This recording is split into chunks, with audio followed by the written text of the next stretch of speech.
gimana prosesnya? Ya, saya cuma ditelepon Setkap untuk hadir hari ini seperti itu. Pak, menjabat sebagai Menpora sama PSSI ini sebenarnya gimana sih Pak? Nanti kan itu ada prosesnya di FIFA. Ya, FIFA sebagai badan olahraga tertinggi di dunia, nanti mereka yang akan menentukan. Tapi kan ada aturan tidak boleh ada ikut campur pemerintah, Pak. Kenapa? Tidak ada aturan untuk tidak Ya, ada itu ikut campur dari pemerintah. FIFA yang atur nanti semuanya. Tapi berarti akan dilepas nggak Pak? FIFA saya nggak tahu, nanti biar FIFA yang bersurat. Tapi kalau dari Pak Eriknya sendiri ada etikat untuk mundur dari Semua aturan dari FIFA. Pak Erik untuk BUMN gimana Pak? Kalau BUMN sendiri sudah pastikan nanti ada PLT-nya, nanti tunggu keputusan Presiden Pak Mensesnek nanti. Di bawah Danantara apa gimana Pak? Saya nggak tahu nanti. Tapi Kementerian BUMN-nya masih ada Saya nggak dalam tahu. bentuk kementerian. Dilebur Pak ya? dilebur ke Danantara Pak. Saya tidak tahu.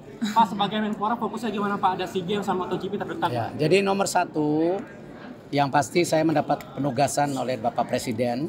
Ya, tentu saya sebagai profesional dan tentu sebagai pembantu Presiden saya tegak lurus.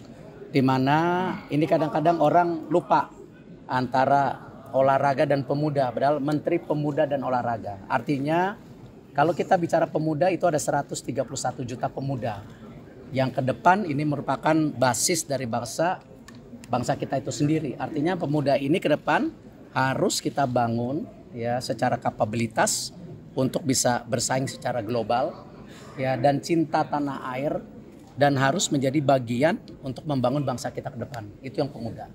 Untuk olahraga sendiri tentu nomor satu, olahraga harus menjadi alat pemersatu bangsa. Olahraga adalah duta bangsa di dunia.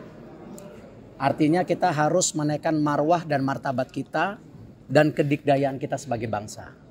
Dan juga olahraga ke depan harus kita dorong banyaknya kompetisi di daerah dan pusat sebagai apa?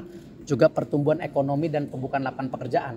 Karena tadi ini basis yang penting, kenapa yang namanya manusia itu perlu apa? Tidak hanya badan, juga pikiran yang sehat untuk membangun itu. Itu kira-kira tugasnya. Untuk konfirmasi kembali Pak, apakah nanti BUMN akan dilebur ke Danantara atau? Tadi saya sudah jawab, nanti ada PLT-nya, tentu daripada Pak Mensesnek akan menyampaikan. Download Tribun X sekarang, menghadirkan lokal menjadi Indonesia.